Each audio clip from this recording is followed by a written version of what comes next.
Welcome to our program, Spiritism Inspiring Lives. Today our theme is self-obsession.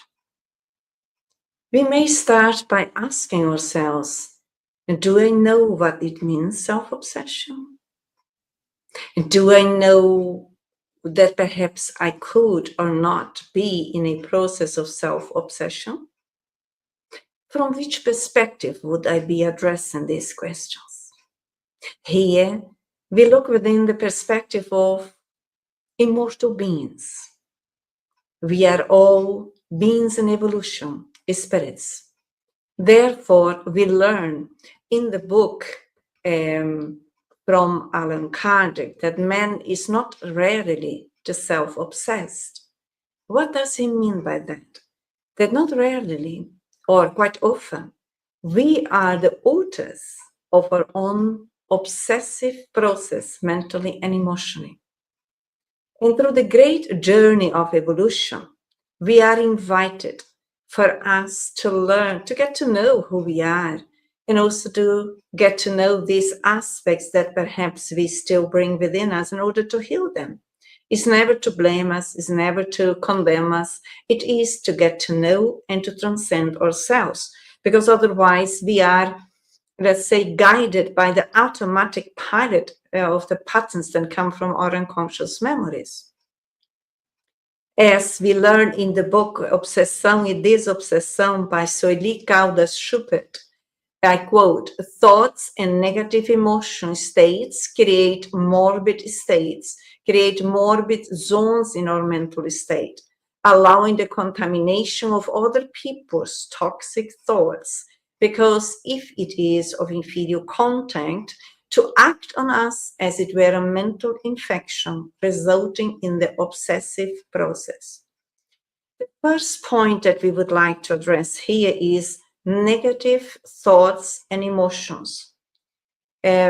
Considering our own individuality, do I know what my negative belief systems are?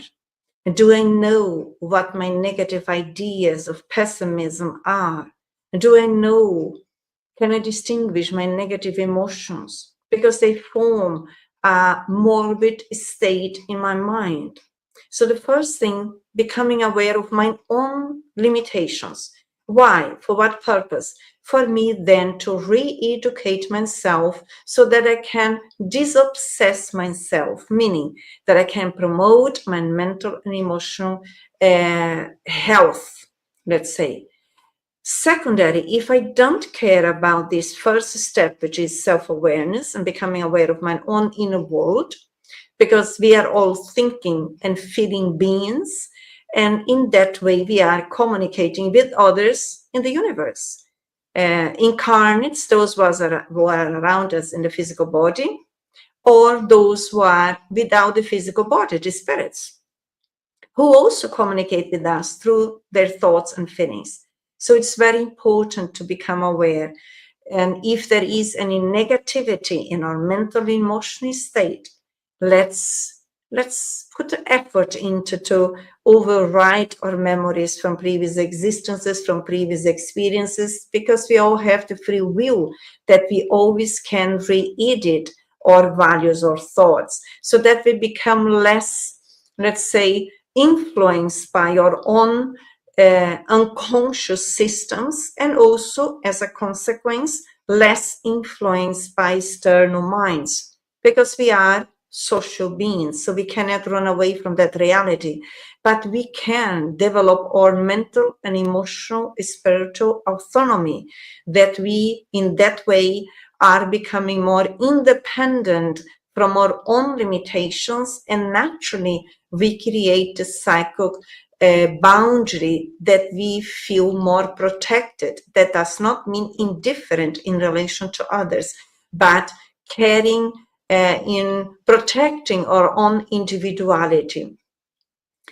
Other aspect to look at in the same book, Obsessão e Desobsessão by Zwirtes Caldas Schubert, I quote, some emotional states that represent unawareness or lack of perception in our life for us to get to know could be anger, hatred, negative ideas, depression, sadness, disencouragement, pessimism, fear, jealousy, greed, selfishness, idleness, irritation, impatience, slander, gossip, and all the other, let's say, imperfections, limitations, or shadows, whatever name we give, that we may perceive, so that we become aware and also now try to learn to be in control of those aspects and not controlled by them. So that we will end up not dominating us anymore, but we are dominating them in the process of actualizing our consciousness, in the process of self-healing that we are promoting ourselves on daily basis. Bear in mind that by thought we free or slave ourselves. Man has not known how to use the thought. Man here meaning any individual, any spirit. So by thought, the way that we think, consciously or unconsciously, we are enslaved or we are freeing ourselves. Freeing when we are aware of our negative thoughts, negative belief systems, and we constantly, in a loving way, are re-educating ourselves in understanding that we bring that inner power to do that as long as we are willing to exercise the new way of being. Or we could be enslaved by our own negative thoughts. And if that is not made conscious, we end up projecting on others. But we are actually intoxicating ourselves and becoming more ill, psychologically, emotionally, more unbalanced. And also our relationship with ourselves, which will be more toxic, will end up also reflecting or impacting our own relationships on the social level, in our homes, in our workplaces, in our social context. So it is important to understand that we all bring the power within to constantly be willing to change what we are thinking. It's not because we have a way how we now are thinking that that is the only way. No, we understand that we condition ourselves as we are now, but we are invited to analyze if that is a healthier way or if that is an unhealthy way. If it's unhealthy, we can change our thoughts or ideas or belief systems constantly. Only now it is beginning to be discovered that he is what he thinks, the man, us, that his thoughts are himself, that is, express his individuality with all the peculiarities that make up his personality. So, gradually, as humanity evolves, gradually we are learning that we are, let's say, the extension of our own thoughts. And that is very powerful. Very powerful because we bring the power within to actualize, to change. Let's say, if I observe myself and see that I have very negative thoughts in relation to someone, doesn't matter who it is, I can choose now to decide to think in a constructive way, such as, if I go on and think negatively, I choose to look at that person from my mind onwards as a brother or a sister, as someone within a transpersonal perspective of life, understanding that we are in need to heal ourselves from ourselves in relation to others. Our goal, our aim is to make peace within ourselves and around us. If someone was rude with myself, I can choose to forgive, I can choose to let go, I can choose to understand within, in reality, the rudeness of somebody else is their problem. But if I'm rude, that is my problem, that I also can choose to heal. Our personality is the extension of our constant experiences, how we are relating with ourselves. So as more as we are conscious, more we are in the possibility to promote psychological and emotional health, in disobsessing ourselves. As less aware we are, or if we are aware but full of pride, we still may feel pleasure in repeating our own old habits, and therefore dealing with obsessed, which are fixed ideas, and sometimes feeling pleasure to that. But that is an illusion that comes from an ill mind, that comes from an imperfect aspect, that demonstrates lack of self-love. So surely we want to move on. As Soili Caldas-Schubert keeps on helping us in these reflections here today, I quote, "At first, it is an idea that the persecutor emits, and that, repeated, ends up fixated, disturbing the flow of thought of who is being targeted, having the freedom of choice to refute or accept intruding thoughts." So be very vigilant what we are thinking, because it's very subtle. It starts with a thought, with an idea, then it keeps on repeating in our mind, and then keeps on fixating, which is this obsessed way that it's almost like impregnate ourselves, and sometimes it's challenging to break free. And that is merely because the old conditioning. But even if it's challenging, understand, my dear friends, it is always possible for us through our own effort to, it's almost like give a different command to ourselves, saying, stop that thought and choose, think in a different way.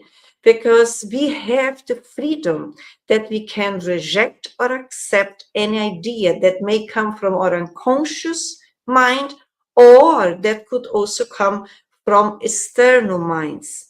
This is why it's so important to constantly observe ourselves while we are with our own company, while we are with the company of others, because we still all are in need of promoting ourselves. And when we realize the negative thoughts, the obsessed belief systems, the negative ones, and as more as we study ourselves, we become aware that the roots of them usually are in pride and selfishness. And in a loving way, gradually, through exercise, to practice, we renew this idea, understanding that we are essentially loving beings, beings in evolution, beings with the possibility to actualize, to promote ourselves in the right present moment where we find ourselves with those who are around us. And the beauty is that we can do it everywhere, doesn't matter where we are with who we are, because it is internal. And then carrying on, as in our reflections here, is still with Soili Caldas-Schubert, I quote, when she carries on saying, "We cannot lose sight of the fact that this happens because human beings deviated from the straight path, prefer to place themselves mentally in lower ranges, choosing with this behavior their own spiritual companions." That can happen quite frequently with us. Again, we are in a process of self-awareness. There is no need to feel guilty. There is no need to blame ourselves when we become aware of our own limitations, our own self-obsessed processes, because that is part of our healing, meaning become aware who we are and how we are functioning within. So it's fundamental to understand that we are spirits with a long journey of evolution, not only in this existence, but many, many other existences. And we bring a lot of belief systems, ideas, thoughts, sometimes from our perispirit on our unconscious level, from previous existences, the way that we have been educated in previous existences, the way that we related in a social context in previous existences. And it was pretty much based on the materialistic perspective, without considering that we are immortal beings. But here we are, as everything and everyone is constantly in an evolution process, guided by the divine law which governs us all. Here we are in the best phase of our journey. And why not to increase our self-awareness, to promote ourselves towards better ways of being. Always bearing in mind that it's important for us on a daily basis to consider what we learn in the Spirit's Book, question 919. I quote, "What is the most effective way for improving ourselves in this existence and for resisting the attraction of for evil? A wise man of antiquity has told you, know thyself." We may be wondering, who is that wise man who tells us that? Yeah, through studying Spiritism and other ways that we may also find the same conclusion. The wise man is Jesus, the governor of the planet Earth, our dear friend and companion, our guide, who is helping us to discover ourselves and also to heal ourselves. But also the question 919 teaches us that St. Augustine cooperated with this project that Jesus is bringing the teachings of the enlightened spirits to earth, helping us also to promote our expansions of our consciousness. In the same question 919 in the Spirit's Book, St. Augustine is referring to, I quote, "Examine what you may have done against God, then against your neighbor, and finally against yourself. The answers will give you or rest of your conscience or the indication of all evil that needs to be healed." Evil here meaning our shadows, or imperfections, or limited ways, how we negative, pessimist ways that we think, that we feel in relation to us, in relation to others. So constantly exercising, if not throughout the day, at least on the end of the day, but as more as we become aware, we can do that everywhere where we are. It's almost like it's a conscious process which happens in the here and now. What I'm doing, is it good for everyone according to the universal code of goodness? What I'm thinking, is that helping to favor and promote the goodness within myself, within my family, within my society where I am, promoting goodness? Goodness meaning what really helps everyone. If everyone would be thinking in the way that I'm thinking, would that be good for everyone? Would that elevate individuals and societies? If I feel what I'm feeling, which is brotherhood, let's say, so really that will help everyone if everyone would be feeling in that way.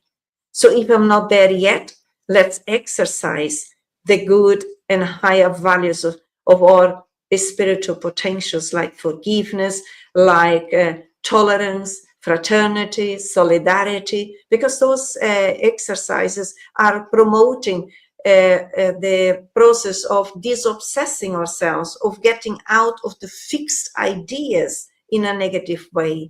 Always bearing in mind when we are referring to self-healing, that as we learned through the Spirit Manuel Filomeno de Miranda in his book, Grilhões Partidos, I quote, "In regard to the problem of spiritual obsessions, the patient is also the agent of his own healings."